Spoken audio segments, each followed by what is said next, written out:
자, 여러분들 투자자산운용사 부동산 파트 같이 한번 진행해 보도록 하겠습니다.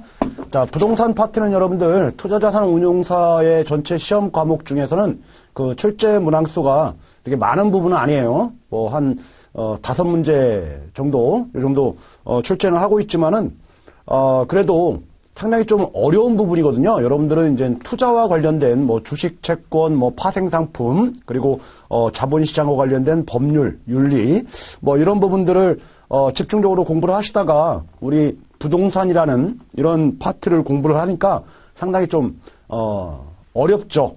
처음에 접근하기가. 자, 그렇지만 여러분들 부동산과 관련된 우리 실무에서 다룰 수 있는 아주 기초적인 내용들을 중심으로 여러분들 학습을 하셔야 되는 거고요. 그리고 부동산도 이제는 투자의 대상이 되는 거죠. 그래서 고객들 우리가 포트폴리오를 구성할 때 부동산과 관련된 투자 포트폴리오를 구성하려면은 기본적으로 이 정도의 내용 정도는 알고 있어야 된다라는 정도가 이제 시험 문제 출제된다라고 보시면 되고요. 그리고 이제 실제 시험 문제에서는 그거 이외에 문제를 위한 문제도 가끔 한두 문제는 들어가게 됩니다. 자, 그런 문제들은 저와 함께 같이 알아보면서 우리 한번 정리를 해보도록 할게요. 자, 여러분들 투자자산운용사 우리 1권입니다. 주교재 1권에 교재 520페이지가 바로 이제 부동산 파트 이제 시작이 되죠. 520페이지 보도록 하겠습니다. 자, 부동산 투자의 기초라고 되어 있는데 첫 번째 이제 부동산이라는 게 나오죠. 자, 부동산이라고 하는 것은 여러분들 그 오른쪽 페이지 그림 1-2를 잠깐 볼게요. 자, 부동산을 유형적 측면과 무형적 측면 이렇게 나와 있는데, 자, 그 다음이에요. 자, 물리적, 경제, 사회적, 법률적 뭐 이렇게 나와 있습니다. 자, 부동산의 개념을 여러분들 우리가 공부를 할 때 우리가 흔히 보는 눈에 보이는 부동산, 이게 바로 실체의 부동산인 거죠. 이런 게 이제 물리적 부동산이다 이렇게 얘기를 하면 되는 거고요. 그리고 부동산이라는 게 하나의 나의 소유의 자산이 되는 거죠. 그리고 투자할 수 있는 투자재 또는 공장을 운영하시는 분들, 사업을 하시는 분들 같은 경우에는 하나의 기초 자산이 되는 거죠. 원가 개념. 이런 것들이 이제 경제적 의미에서의 부동산을 바라보는 것이다라고 보시면 되는 거고요. 다음 하나는 이제 법률적 의미의 부동산인데 우리 법률상에는 여러분들 민법에 규정을 하고 있다는 얘기죠. 민법에서는 토지와 그 정착물이 부동산이다. 이런 식으로 법률적으로 법규 규정으로 정의를 하고 있다는 얘기예요. 그러면 여러분들이 이제 시험 문제가 이제 출제할 때 경제적 의미의 부동산 이런 것들이 투자재, 우린 투자와 관련된 거를 공부를 하니까 투자의 개념으로 좀 볼 필요가 있겠다라는 거예요. 자, 그래서 자, 우리 왼쪽 다시 520페이지 여러분들 하단 두 번째 줄을 볼게요. 두 번째 줄 끝에 보니까 자, 끝부분이에요. 경제 사회적 측면으로서는 부동산은 자산, 생산 요소, 자본, 소비재, 공공재 등의 속성을 가진다라고 돼 있죠. 이런 부분들을 좀 체크를 해 두셔야 되는 거예요. 자, 뭐라고요? 자산이다, 돈이다라는 거죠. 그리고 우리가 사업을 하시는 분들 할 때는 생산 요소다. 생산 요소, 원가 개념으로 본다라는 거죠. 그리고 소비재 개념이다. 우리가 쓰이는 개념이다. 소비재, 다 경제와 관련된 얘기를 하는 거죠. 그리고 다음에 이제 공공재의 성격을 갖는다라고 되어 있습니다. 공공재. 자, 요런 부분들이 상당히 좀 시험 볼 때 애매한 부분인 거죠. 부동산이라고 하는 것은 여러분들 토지는 증가하지 않죠. 증가하지 않으니까 우리 국토를 이루는 핵심적인 요소란 말이죠. 그러면은 국가의 기반 땅을 사유재산, 사적재산으로 인정만 무한정하게 되면은 사적으로 사용하지 우리 공적으로 활용할 수가 없겠다는 얘기입니다. 도로를 뚫고 싶어도 뚫지도 못하고 여러 가지 제약상이 많다는 얘기죠. 따라서 공적상 우리 국가의 땅이다라는 기본적인 개념을 깔고 간다는 얘기입니다. 사회적으로 봤을 때는. 따라서 공공재의 성격을 갖는다라는 것은 우리 사회성, 사회적 의미의 부동산을 좀 바라보는 그런 개념이다라는 거죠. 요즘 여러분들 언론, 텔레비전 많이 보게 되면은 이런 말들 많이 쓰죠. 토지 공개념. 이런 거예요. 토지를 가지고 있는 사람은 내 땅을 가지고 있는데 재산이 땅값이 올라가지고 이익이 생겼는데 왜 국가에서 세금을 걷어가느냐라는 거죠. 불로소득 가지고. 자, 그렇지만은 우리가 공적인 성격이 짙은 부동산이기 때문에 이런 부분에 대해서는 우리가 미실현 이익, 실현, 그러니까 돈으로 실현되지 않았지만 땅값, 집가가 상승해가지고 주변에 개발 사업이 있어서 오른 그런 부분들은 국가에서 일정 부분 회수하겠다라는 그런 의미도 갖고 있다라는 겁니다. 따라서 부동산의 개념은 여러분들 요 경제적, 사회적 의미의 부동산의 개념을 중심으로 우리 밑줄 친 부분들 꼭 기억을 해두시기 바랍니다. 자, 다음 여러분들 521페이지에 자, 부동산의 물리적 개념 뭐 이런 것들은 눈으로 보이는 거 이렇게 생각하시면 돼요. 자, 2번 부동산의 경제적 개념 지금 설명드렸던 거죠. 다음으로 여러분들 522페이지에 3번 부동산의 법률적 제도적 개념 이렇게 나와 있는데 그 법률 개념에서 첫 번째 줄 끝에 보니까 부동산은 토지 및 그 정착물을 말한다라고 해서 민법 99조에 규정을 하고 있다라는 겁니다. 우리가 지금 이 법률은 우리가 민법을 얘기를 한다라는 거예요. 토지 및 그 정착물, 토지 플러스 그 정착물. 자, 정착물이라고 하는 것은 여러분들 우리 건물 이렇게 생각하시면 되죠. 그렇죠? 그래서 토지 그리고 이 정착물 따로따로 거래가 되죠. 건물 같은 경우 등기부도 따로따로 있잖아요. 이렇게 법률상으로 규정을 하고 있다라는 거죠. 자, 요 정도만 보시면 됩니다. 경제적 의미가 가장 중요하다라는 거고요. 자, 다음 여러분들, 이 지금 부동산과 관련된 부분을 보는데, 우리 표 1-1에 부동산과 동산의 차이점이 나와요. 이제 처음으로 여러분들 시험 문제 나올 만한 거를 지금 보는 겁니다. 이런 부분들은 가끔, 등장을 하는 부분이니까, 간단하게 좀 보시기 바라고요. 자, 토지와 부동산의 우리가 차이점, 그러니까 동산과 부동산의 차이점. 자, 이것은 시험 문제 잘 나와요. 자, 표를 중심으로 여러분들 좀 보도록 하겠습니다. 자, 부동산과 동산의 차이점 보니까, 기술적 측면에서 보니까 뭐래요? 자, 위치가 부동산은 고정돼 있대요. 부동산이 움직이지 않는데요. 이건 누구나 다 아는 거죠. 이거에 비해서 동산은 막 이동하는 거죠. 자, 여러분들이 보시는 이 분필도 이제 동산인 거죠. 왔다 갔다 하는 겁니다. 자, 기술적 측면에서 용도를 보니까 부동산은 용도가 다양하대요. 그죠? 우리 땅이 있다라고 하면 땅에다가 농사도 질 수가 있고 땅에다가 건물도 올릴 수 있고 공장도 질 수 있고 여러 가지 활용도가 많죠. 근데 이 분필은 여러분들 쓰는 거 이외에는 쓸 수 있는 데가 한정돼 있다는 얘기죠. 뭐 놀이동으로 던지는 거 뭐 이거밖에 안 된다는 얘기죠. 자, 경제적 측면에서 여러분들 가치는 부동산은 상대적으로 크다. 뭐 동산은 상대적으로 작다. 그리고 구매 기간 장기이다. 단기이다. 그리고 시장과 관련된 부분들은 여러분들 추상적 시장이다. 그리고 동산은 추상적 시장 또는 구체화도 가능하다라고 되어 있는데 그 다음이 더 중요합니다. 자, 부동산은 불완전 우리 경쟁 시장이다. 동산은 완전 경쟁 시장이 가능하다라는 거예요. 자, 우리가 여러분들 부동산, 동산을 우리가 구매를 할 때는 어디를 가요?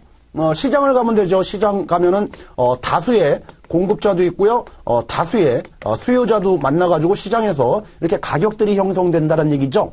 그리고 이런 동산과 관련된 부분들은 우리가 공장에서 찍어 나오는 제품이기 때문에 표준화되어 있다는 얘기죠. 똑같은 물건들이 이렇게 다수의 참여자들이 참여해가지고 거래가 되니까 여러분들 가격이 형성되는 거고 균형 가격이 형성되는 거고 자 이렇게 형성되는 시장을 우리가 완전 경쟁 시장이다 이렇게 얘기를 합니다. 그래서 다수의 참여자들이 모든 것들을 다 정보를 다 알고 있다는 얘기예요.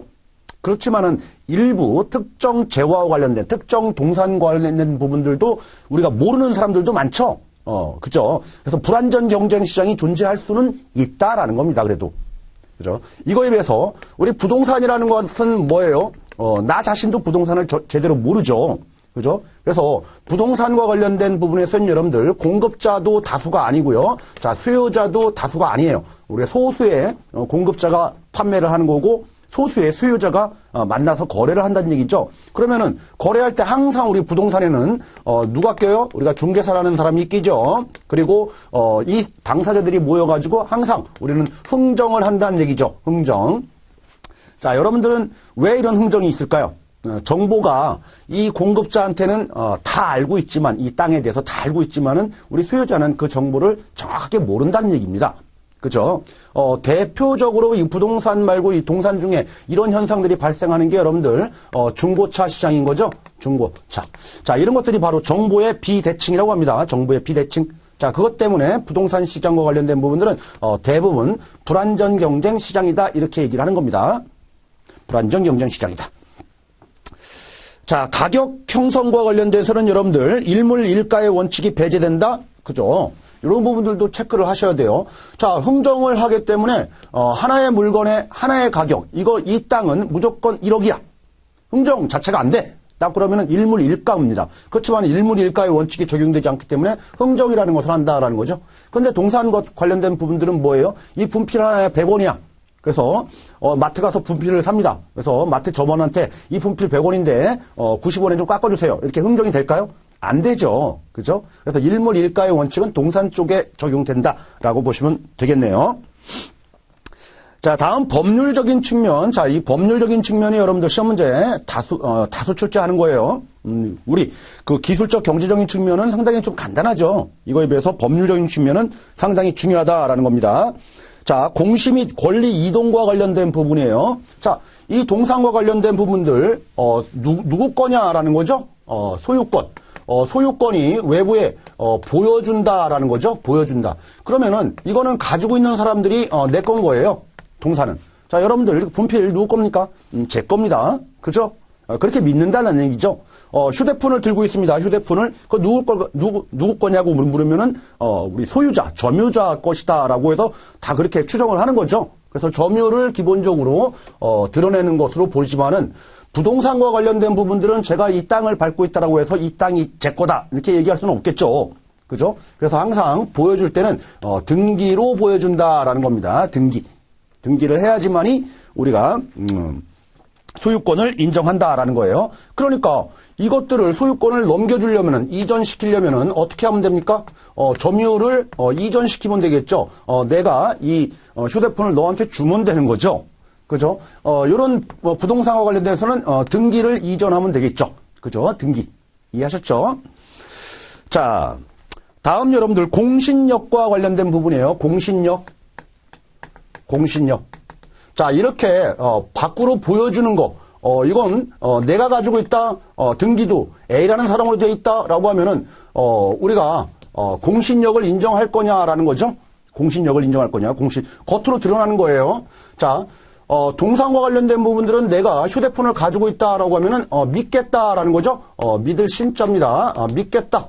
네 거로 믿겠다라는 거예요. 그런데 이 토지와 관련된 부분들을 내가 지금 밟고 있다. 이건 내 땅이다라고 해서 사람들이 믿을까요? 겉으로 보이는 거 가지고 안 믿겠죠? 그렇죠. 안 믿겠다. 그럼 뭘 보고 믿느냐라는 거죠? 등기를 보고 믿겠다라는 거죠. 그죠? 따라서 여러분들 우리가 부동산은 공신력을 인정하지 않고 동산과 관련돼서는 인정한다라는 겁니다. 인정한다. 그래서 대표적으로 우리가 동산과 관련된 부분들은 공신의 원칙 이렇게 적용을 하는 거고 우리 부동산과 관련된 부분들은 공시의 원칙이다.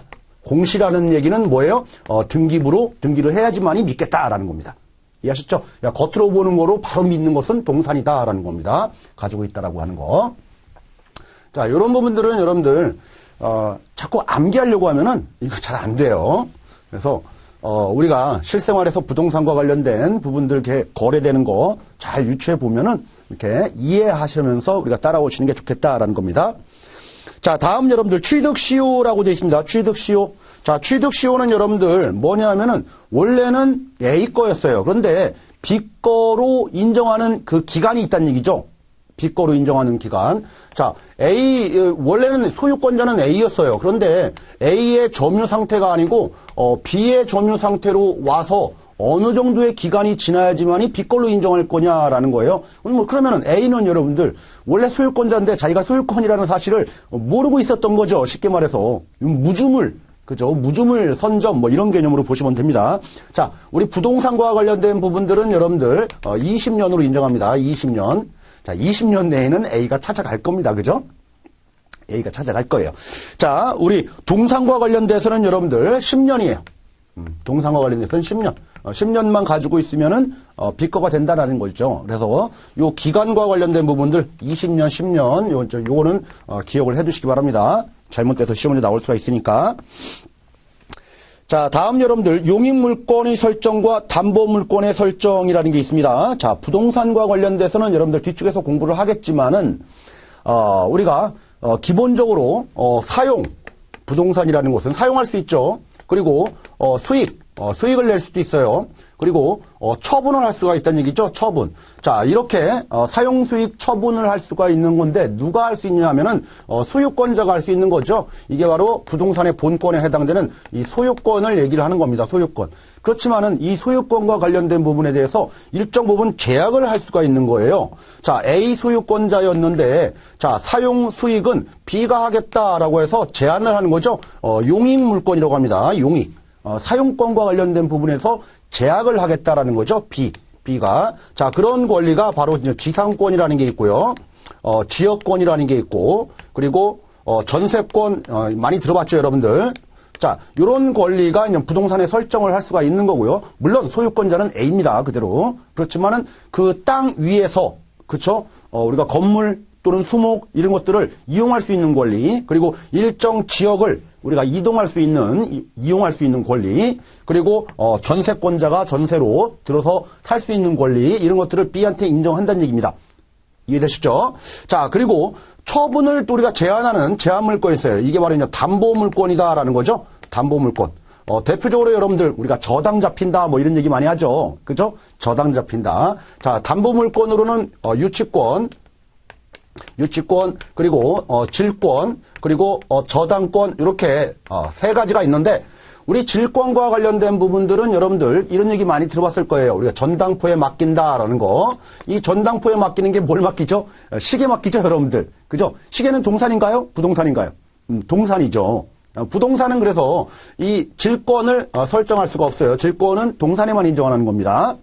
자, 유치권과 우리가 저당권과 관련된 부분들이 바로 이제 담보물권에 설정할 수 있는 이런 제한물권들이다라는 거예요. 그래서 부동산 중심으로 여러분들 기억을 해두시면 돼요. 그래서 용익물권의 설정 다 가능하다. 담보물권의 설정은 여러분들 질권 설정만 제외하고 나머지가 가능하다. 이렇게 보시면 되는 거고요. 자, 이거에 비해서 여러분들 그 동산과 관련된 부분들은 뭐래요? 용익물권에서 지상권, 지역권, 전세권, 그리고 담보물권에서 저당권 설정은 불가능하다라고 되어 있죠. 동산과 관련된 부분들은 요거 안 되고요. 자, 요것도 안 되고, 요것도 안 되고, 우리가 저당권과 관련된 부분은 안 되죠. 그래서 동산과 관련된 부분들은 요 두 개가 된다라는 겁니다. 유치할 수 있죠. 동산도. 그래서 요 유치권과 관련된 부분은 우리가 동산도 인정하고 부동산도 인정한다라는 겁니다. 자, 이런 부분들 여러분들 제한되는 물권과 관련된 부분을 기억을 해두시기 바라고요. 자, 무주물의 귀속이에요, 여러분들. 자, 우리가 부동산은 국가 땅입니다. 국토입니다. 국토. 그래서 무주물 관련돼서는 누구 거냐라는 겁니다. 누구 거. 주인이 없어요. 그러면은 국가로 귀속합니다. 국가. 자, 이거에 비해서 여러분들 그 동산과 관련돼서는 주인이 없어요. 그러면은 먼저 주순 사람이 임자가 되는 겁니다. 그래서 무주물 선점이 인정된다라는 거예요. 동산 쪽에. 자, 강제 집행과 이제 환매 기간과 관련된 부분들은 우리가 생략을 하도록 하죠, 여러분들. 자, 됐네요. 자, 다음으로 오른쪽 페이지 가서 여러분들 오른쪽 페이지 가서 부동산의 특성이라는 게 나오는데, 자, 그 전에 좀 기억을 해 두실 게 있어요. 기억을 해 두실 게. 자, 왼쪽으로 잠깐 오셔가지고 여러분들 부동산의 법, 제도적인 개념과 관련돼서 여러분들 우리 토지 및 그 정착물이라고 했습니다. 토지와 그 정착물. 자, 요렇게 하면은 우리가 흔히 보는 이제 부동산을 얘기를 하는데, 자, 요런 것들을 우리가 협의의 부동산이다 이렇게 얘기해요. 협의의 부동산. 우리가 흔히 말하는 부동산들인 거죠. 토지, 건물. 자, 그런데 요 정착물은 여러분들 토지랑 함께 거래되는 게 있고 토지와 별도로 거래되는 게 있습니다. 대표적으로 토지와 함께 그냥 토지처럼 거래되는 거. 우리 땅에 우리 아스팔트가 깔려 있다 그러면 토지로 거래되는 거지 아스팔트가 거래되는 건 아니잖아요. 담장이 있다, 뭐 이런 것들, 굴뚝이 있다, 다리가 있다, 뭐 이런 것들은 다리만 따로 거래하고 이러질 않죠. 그래서 토지랑 함께 거래되는 거, 부합된 우리가 정착물이 있는 거고, 별도로 여러분들 정착물 따로 거래하는 게 있어요. 그거 뭐예요? 독립된 우리가 정착물, 대표적으로 건물인 거죠. 건물. 자, 이런 것들은 따로따로 거래되는 이제 정착물에 해당되는 겁니다. 자, 이런 것들은 여러분들 외부에 드러나는 방법이 바로 우리가 등기라는 이런 제도로 이제 드러나게 된다는 얘기죠. 자, 그런데 등기 등록되는 요런 사무들은 국가에서 행정적으로 관리를 한다는 얘기죠. 그래서 이 동산 중에서도, 부동산이 아니고 동산 중에서도 이렇게 등기 등록되는 것들이 있어요. 이런 부분들을 우리가 의제부동산이다 이렇게 얘기합니다. 의제부동산. 부동산처럼 동산이지만 부동산처럼 이런 식으로 등기 등록 제도화에서 거래가 이루어지더라라는 거예요. 그죠? 자, 요런 거 두 개를 다 합쳐가지고 우리가 이제 광의의 부동산이다 이렇게 얘기합니다. 우리가 너무 많은 것을 우리가 공부를 하고 있는 겁니다. 이런 것까지 이제 시험 문제 나올지는 미지수이긴 하지만은 우리가 교재에 있으니까 잠깐 보는 거예요. 자, 그래서 교재에서 여러분들 522페이지에 그 표 1-1 바로 위에 두 줄만 볼게요. 자, 토지에 부착된 정착물은 토지와 독립된 물건으로 간주되는 건물과 토지의 일부로 간주되는 수목, 돌담, 교량 등이 있다라고 되어 있는데 이런 부분이에요. 토지의 일부로 관리되는 토지와 함께 거래되는 부합되어 있는 것은 뭐래요? 수목이라든지 돌담이라든지 교량, 다리 이런 것들은 토지랑 함께 거래되는 거고 독립된 정착물은 뭐래요? 건물처럼 따로따로 거래되는 건물이 있다. 이런 얘기를 하는 거고요. 자, 다음 우리 523페이지 여러분들 위에 이제 세 줄이에요. 이 밖에 등기 등록 등의 공시 방법을 갖춤으로써 부동산에 준하여 취급하는 특성의 동산이나 동산과 일체로 된 부동산의 집단으로서 광업재단이라든지 공장재단, 선박, 항공기, 자동차, 건설기계, 어업권, 임목 등이 있으며 이를 의제부동산이다 이렇게 얘기합니다. 그렇죠? 의제부동산. 자, 여기서 여러분들 의제부동산은 뭐 광업재단, 어업재단, 그리고 항공기, 뭐 선박, 자동차, 뭐 임목, 뭐 이런 것들이 바로 이제 의제부동산인데 어업권, 광업권 이런 것들이에요. 여기는 없지만은. 자, 여기에서 여러분들 조심을 하셔야 될 게 선박이라고 해서 모두 다 의제부동산이 되는 게 아니에요. 선박은 여러분들 20톤 이상 되는 것만 의제부동산으로 인정합니다. 그래서 20톤 미만이다 그러면은 모든 선박 그러면은 의제부동산이 아니에요. 자, 이런 부분들 좀 체크를 하셔야 되는 거고요. 또 하나는 여러분들 각종 권리들 어업권, 광업권 이런 것들은 의제부동산으로 인정합니다. 그렇지만은 우리가 권리에 해당되는 영업권과 관련된 부분들은 여기 의제부동산이 아닙니다, 여러분들. 영업권이 우리가 등기 등록되는 게 아니에요. 그렇죠? 어업권, 광업권은 등기 등록되지만은 영업권은 등록되는 게 아니다라는 거예요. 자, 이런 부분들은 좀 메모를 좀 해두시는 게 좀 좋을 것 같아요. 자, 중요도는 많이 떨어지지만 여러분들 교재에 나와 있으니까 간단하게 좀 이렇게 짚고 넘어간다. 이렇게 보시면 돼요. 자, 이제 다음 부동산의 특성 나오는데 자, 두 번째로 여러분들 우리가 동산과 부동산을 비교하는 왼쪽 페이지 표 다음으로 시험 문제 단골로 나오는 우리 파트입니다. 부동산의 특성. 자, 첫 번째 여러분들 자연적 특성 해가지고 부동성 나옵니다. 위치가 고정돼 있대요. 자, 읽어보니까 여러분들 부동산의 지리적 위치는 인위적으로 통제할 수 없다. 인위적으로 이 땅을 저기로 옮기고 이거 안 되는 거죠. 그렇죠? 그래서 지리적으로 위치는 고정돼 있다라는 거예요. 자, 이는 동산과 부동산을 구별하는 공시 방법을 달리하는 근거가 되고 부동산 현상을 국지화시킨다라고 되어 있습니다. 자, 첫 번째 이제 부동성과 관련된 부분이에요. 부동산과 관련된 부분들을 우리가 부동산 활동을 이제 국지화시킨다라는 얘기는 뭐냐면은 제가 땅을 보러 가려고 하는데 서울 땅을 보려면은 그 땅을 가서 봐야 되는 거죠. 그쪽에서 시장이 형성되는 거예요. 제가 제주도에 있는 땅에 이제 관심이 있으면 그걸 가져올 수 없으니까 제가 그쪽 제주도 시장에서 그 시장에서의 그 환경을 봐야지만이 거래가 될 수 있는 거죠. 이게 바로 이제 국지화라고 얘기합니다. 그리고 여러분들 임장 활동이라는 게 필요하다라는 거죠. 이것 때문에 임장 활동. 그죠? 임장 활동이라는 게 뭐냐면은, 임해야 된다, 그 장소에. 그죠? 직접 가야 된다라는 거예요. 내가 가져올 수 없으니까. 자, 그리고 다음에 뭐라고 되어 있습니까? 정보 활동이 될 수밖에 없다라는 거죠. 플러스 정보 활동. 그죠? 그래서 우리가, 제주도에 있는 땅을 우리가 알아보려면은 각종, 매스컴이라든지 정보가 워낙 없으니까 이런 것들을 이제, 활발히, 알아보게 되는 거죠. 자, 이는 부동산 시장도 추상적 시장으로 불안정 경쟁 시장화 시킨다라는 거죠. 정부의 비대칭 때문에 이런 것들이 발생하니까 불안정 경쟁 시장이 되는 거죠. 그쪽 사람만 알고 있다는 얘기입니다. 자, 정착물로서 건물은 원칙적으로 부동성이 있으나 오늘날 이축 기술의 발달로 이동이 가능함으로써 그 특성이 모든 건물에 적용된다고는 볼 수 없다라고 되어 있죠. 자, 이 부동산의 특성은 여러분들 이 자연적 특성, 첫 번째 자연적 특성 이렇게 나오는데 이런 부동산의 특성들은 모두 어디에 적용되는 거냐면은 대원칙이 이제 토지에 적용된다 이렇게 보시면 돼요. 일단은 건물과 토지가 우리 부동산인데 부동산은 건물은 여러분들 요즘 그 조립식 건물 해가지고 컨테이너 트럭으로 이렇게 옮기다 주고 이렇게 하잖아요. 이동식 건물. 이것도 이제 가능한데 이제 예외적인 거죠. 그래서 대원칙 잘 기억을 해 두시기 바라고요. 자, 두 번째 특성이 있습니다. 여러분들 영속성. 그죠? 영속성. 자, 우리가 여러분들 땅과 관련된 부분들은 선대로부터 계속 그 땅이 계속 존재하는 거지 새롭게 만들어진 게 아니잖아요.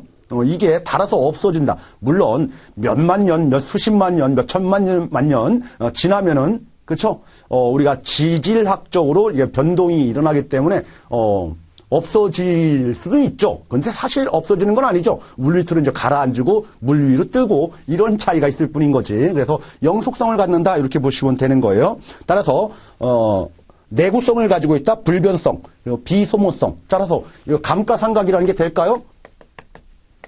감가상각이 안 된다라는 거죠. 토지와 관련된 부분들은.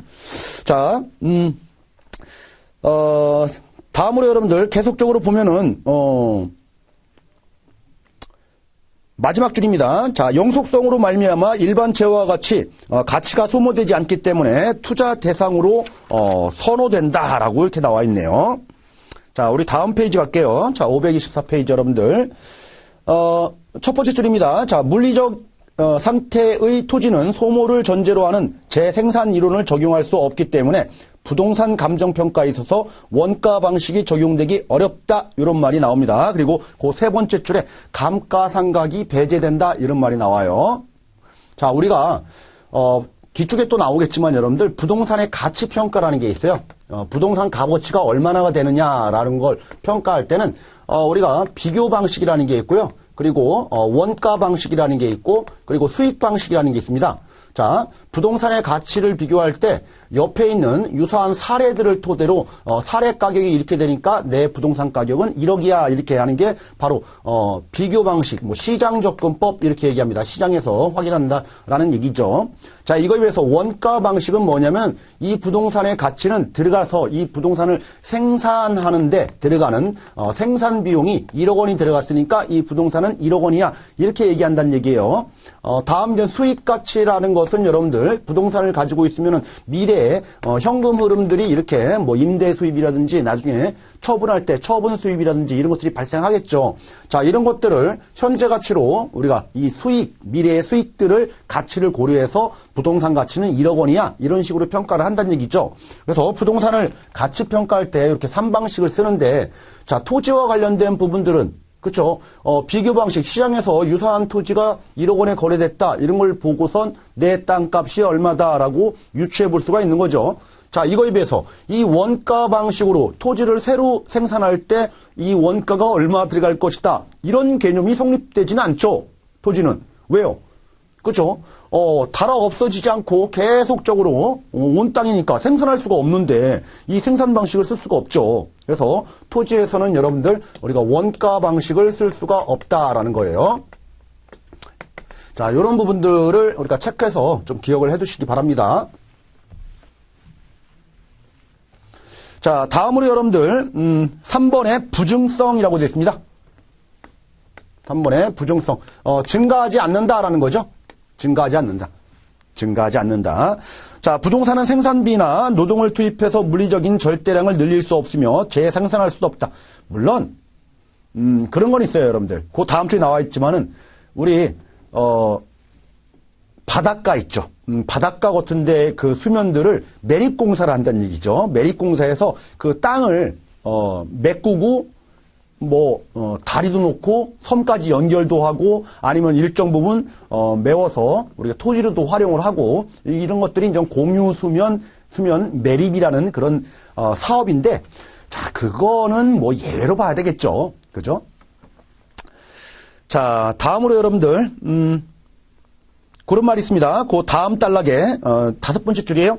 토지는 생산비의 법칙이 적용되지 않고 완전 비탄력적인 공급 곡선을 가지게 되어 균형가격의 성립을 불가능해 하고 토지의 희소성으로 집가 앙등과 같은 집가 문제를 유발시키게 되며 토지 이용을 집약하는 원인이 된다라고 되어 있습니다.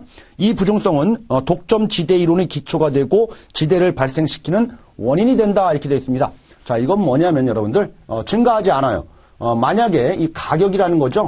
가격이 만약에 오르게 되면 지금 여러분들 이 정도의 사람들이 원하는데 가격이 오르게 되면 여러분들 가격이 땅값이 오르면은 사람들은 그거를 잘 쓰지 않겠죠. 이게 바로 이제 수요예요. 그래서 절대량도 이제 줄어든다는 얘기죠. 가격이 오르니까.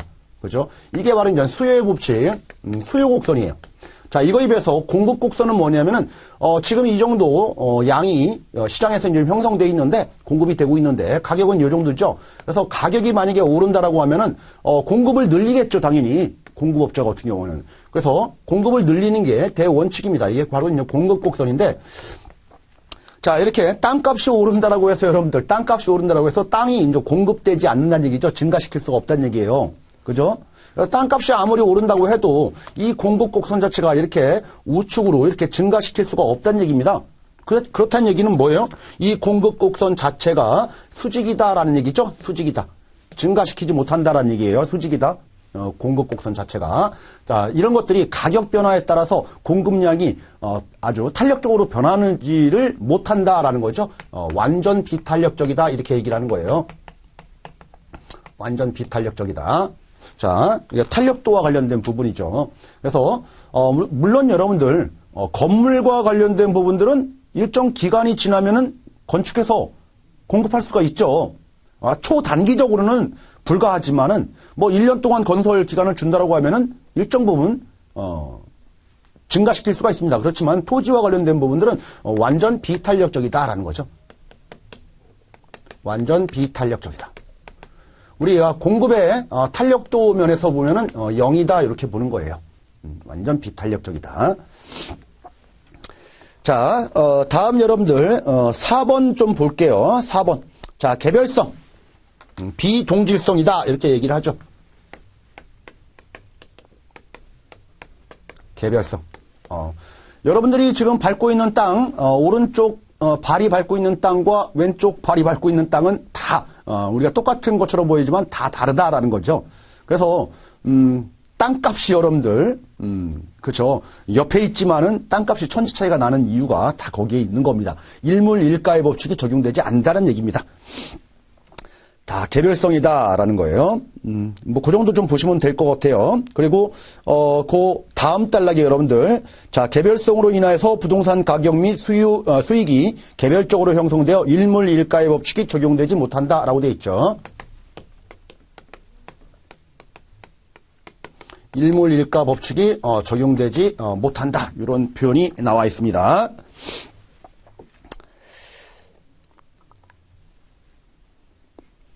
자, 다음 점 마지막 줄에 뭐라고 되어 있냐면 여러분들 부동산 현상을 개별화시키고 비교를 곤란하게 함으로써 감정평가 및 투자 분석 시 개별 분석을 필요로 한다라고 되어 있죠. 개별적이니까 개별적으로 다 알아봐야 된다라는 거예요. 개별 분석이 필요하다. 자, 이렇게 여러분들 부동산과 관련된 부분은 우리가 자연적 특성을 부동성, 영속성, 부중성, 개별성으로 봤네요. 자, 이게 여러분들 공부를 하실 때는 쉽게 다 충분히 이해하면서 오시지만은 실제 시험장 가시면은 이런 것들이 상당히 어렵다는 얘기죠. 왜 그러냐면은 부동산이 부동성의 특성을 가지고 있기 때문에 감가상각이 배제된다 이런 말이 나오면은 지금 부동성과 관련된 부분이 아니죠. 영속성 때문에 감가상각이 배제되는 거지 부동성으로 얘기하는 게 아니에요. 이해하셨죠? 자, 임장활동이 필요하다라는 것은 부동산의 영속성에 기인한 특성이다. 이러면 또 틀리죠, 여러분들. 이해하셨죠? 어떤 문제인지. 그래서 처음에는 이해하면서 여러분들 교재를 봤지만은 실제 시험장 가면은 상당히 곤혹스러운 지문이 형성될 수도 있다라는 거예요. 자, 이런 부분들을 잘 여러분들 체크를 좀 하셔야 됩니다. 자, 다음으로 여러분들 인문적 특성이라는 게 있습니다. 이건 자연적인 특성을 얘기를 하는 거고 인문적 특성과 관련된 부분들은 1번 용도가 다양하다라는 거예요. 우리 땅에 쓸 수 있는 용도는 엄청나게 많다라는 거죠. 자, 그래서 오른쪽 페이지 가겠습니다, 여러분들. 오른쪽 페이지. 자, 525페이지의 상단에 용도의 전환 또는 용도의 병존이 있을 수 있다라는 거죠. 용도가 다양하니까 이 땅에는 우리가 논으로 썼다가 밭으로 썼다가 아니면 건물을 올릴 수 있는 대지로도 썼다가 다 가능한 거란 얘기죠. 그래서 올해는 우리가 논농사 짓고 물 다 빼고 내년에는 밭농사 지고 또 그러다가 우리가 콘크리트해서 건물 돌리고 다 가능하다는 얘기죠. 아니면은 밭 나눠 가지고 논밭 이렇게 쓰고 아니면 조금 쪼개서 여기는 건물 돌리고 다 이렇게 한 땅에는 여러분들 용도가 병존할 수도 있는 거고 용도의 전환도 가능하다라는 거예요. 이처럼 용도가 다양한 특성을 가지고 있는 게 사람이, 그죠? 사람이 토지를 지배하기 때문에 그런 거죠.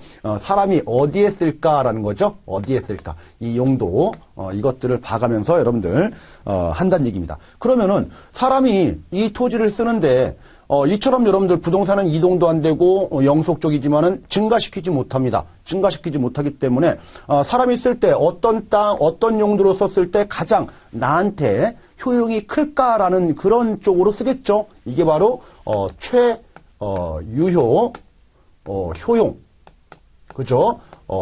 최고의 효용을 얻을 수 있는, 최유효 효용을 얻을 수 있는 쪽으로 우리가 이용하겠다라는 거죠. 이용하겠다. 이게 바로 최유효 이용 또는 이런 식으로 좀 표현을 한다는 얘기입니다. 자, 그래서 세 번째 줄에 여러분들 최유효 이용의 원칙이 적용된다. 이런 말이 나와 있죠. 자, 2번. 자, 합병 분할의 가능성이라고 되어 있습니다. 자, 우리가 보통 여러분들 땅을 가지고 있으면은 이 땅을 A 거였다가 B 거 이렇게 구분이 되면은 이 땅을 A가 다 사가지고 A 걸로 이제 합칠 수도 있는 거죠. 아니면은 요 A가 땅을 쪼개가지고 요건 A고 요건 C한테 우리가 분할도 할 수 있는 거죠. 이렇게. 그죠? 땅이라고 하는 것은. 그래서 합병 분할이 다 가능하다라는 겁니다. 합병 분할이 가능하다. 그래서 두 번째 줄 보니까 여러분들 중간에 즉 토지의 2필지 이상을 1필지로 합병할 수도 있고 1필지를 2필지로 분할할 수도 있다. 이런 말이 나와 있고요. 자, 이것도 마찬가지로 여러분들, 그 다음 단락에 부동산은 합병 분할을 통해서 다양한 용도 중에서 최유효 이용을 기할 수 있는 용도의 선택을 가능하게 한다는 점에서 용도의 다양성과 밀접한 관계가 있다라는 거죠. 내가 땅을 이렇게 가지고 있으면은 A 거로 다 쓰는데, 제대로 쓰지 못한다는 얘기죠. C가 봤을 경우에는 요 땅을 나한테 주면은, 요거를, 우리가, 땅을 더 증가시킬 수 없는데, 이 땅의 효용을 극대화시킬 수 있는 이용을 할 수 있음에도 불구하고 A가 쓰면 안 되겠죠. 이렇게 분할도 가능하다는 얘기입니다. 그게 바로 최유효 이용을, 전제로 해서, 얘기를 지금 하고 있는 거죠.